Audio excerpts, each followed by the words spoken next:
Hi everyone, my name is Matthew of Mr. Domestic. This video will walk you through the 3 different tutorials provided by the Center for Disease Control, or CDC. This is an American federal government agency designed to help prevent us from getting sick in situations like this. That they have recommended all of us, each and every one of us, to wear a non-medical fabric face mask when we go out and about in the world where other people are going to be, to help prevent the spread of the virus in the event we are an asymptomatic carrier or someone who has the virus but doesn't know it because you don't have any symptoms of COVID-19 or the coronavirus. There are 3 tutorials on their website.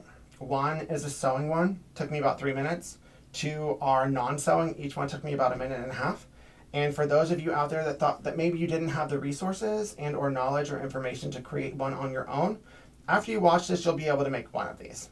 So let's get started on the first one. So this first tutorial by the CDC is a sewn cloth face covering. In the materials, it just calls for 2 10x6 rectangles of cotton fabric, then 2 6-inch pieces of elastic. They're suggesting 1/8, which is a great size because it won't do much damage to your ears. But for me, I didn't have it. So I had a thicker one, sliced it in half, and if you go like that, anything that wasn't trapped in the braid will get removed. And these are both going to do the job. But if you don't have elastic, you can use a piece of a T-shirt, you can use a string, use a shoelace, just use something, and don't touch it whenever you are wearing it. So I will begin with the sewing. I'm not going to show the sewing, but I'll show you how it's done. These are wrong sides together, like so. This is going to be the exterior, this is going to be the lining, so that I know which one is the inside and which one is the outside as I'm going. The first thing to do, which I'll do off camera, I'm not going to show the sewing on it, just show you the step outs of it, is to fold this over 1/4 inch, fold this over 1/4 inch.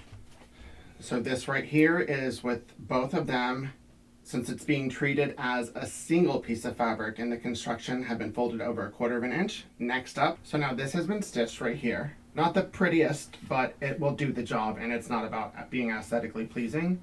And the next thing is to fold each of these sides over at 1/2 inch. Now like so, it is folded over, going to stitch right here along the edge. So this has been stitched right here and right here. The next thing is to get the elastic in through here. I have a threader. If you don't have one, then you can use a small safety pin. Just clip it to the top, get enough in there, and then shimmy it through. One thing to know is the measurement of this elastic is only slightly longer than this. So make sure you get it all the way through before you remove.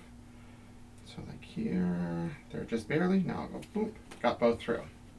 Like so, I'll do it to the other one. Now with both of the pieces of elastic through, grab the 2 ends, like so. This will ruche, and tie a knot on the end, like so. Do the same on the other side. Boom, boom. And just like that, you have yourself a partially sewn non-medical face mask to wear out into the world. So when putting these on, make sure that you are in a sterile environment and put it on before you walk out the door to avoid touching the actual mask. So once your hands are sterile, you can put it on like so. This one's a little small for myself, so definitely test it out before you use it. Cover everything up, like so. Since my hands were sterile, I'm good to go out into the world. The second type of mask recommended by the CDC involves using a T-shirt, and it's no-sew. I found one of my Peak Skinny Never Gonna Fit In It Again T-shirts that I can use, and it says to cut out a 7 to 8 inch section.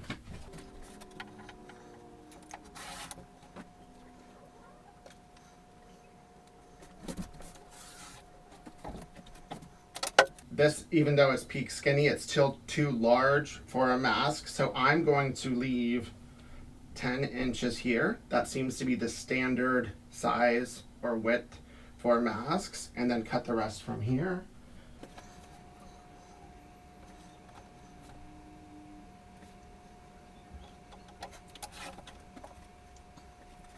Now I've trimmed this off. I'm going to go in 7 inches. I'm going to leave the tie at 1 inch. Add an estimate, 7 inches here. Like so. Going up 1 inch from the bottom. Estimate, 7 inches. And then trim off right here.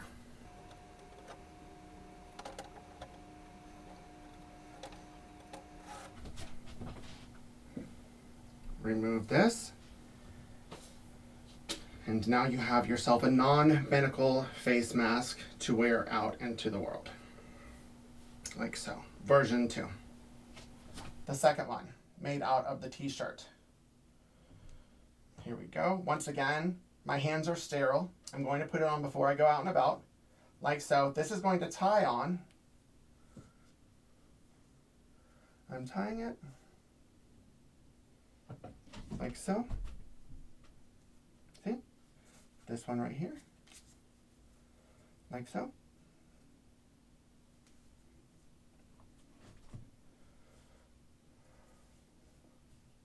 Make sure that it's comfortable and it's ready to go so that you don't have to touch it when you're out and about.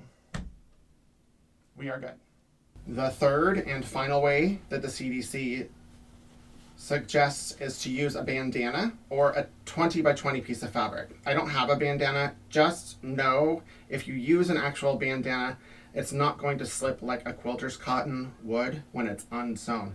But I'll show you how to create it. So you'll take this 20 by 20 bandana piece of fabric, fold it in half. So now I have folded this over and we are going to put it into 3 different sections and fold them toward the center.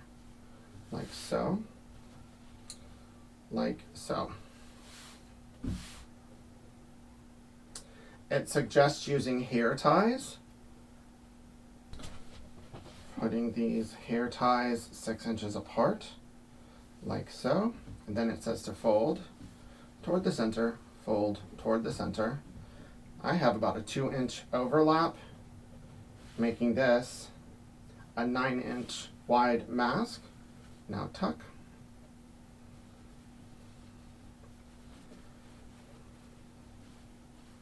Like so.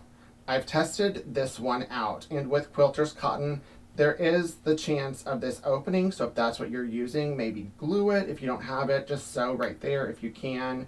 With an actual bandana, since it is a flannel-esque type of fabric, it won't slip.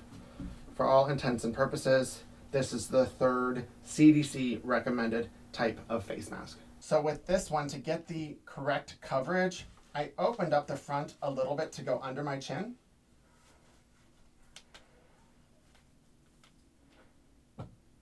Like so. Now I am ready to go out into the world. So those are the 3 tutorials provided by the CDC. I have additional information that has been beneficial to me and everyone in the Mr. Domestic community about fabric, which one's better to use, and other safety tips that I'll provide in the description below. And if these are uncomfortable, if you can't breathe in it, whatever it is, if there's a barrier to using these in public, then please either email me or put something in the comments below, and we as a quilting community will come up with solutions. Like for people that are in the healthcare industry or having their ears torn up. I know people who created and designed like crochet things with buttons where it doesn't have to attach to the ears. There are solutions for any of the barriers that you have, and if there aren't any yet, please let us know, and this wonderful community will try and help you overcome them so that all of us can do our part and wear these non-medical fabric face masks when we are forced to go out and about in public. I hope this has been received well, and this has been a beneficial resource to all of you out there trying to be a helper and do your part. So from the bottom of my heart, thank you. Keep it positive. Mr. Domestic out.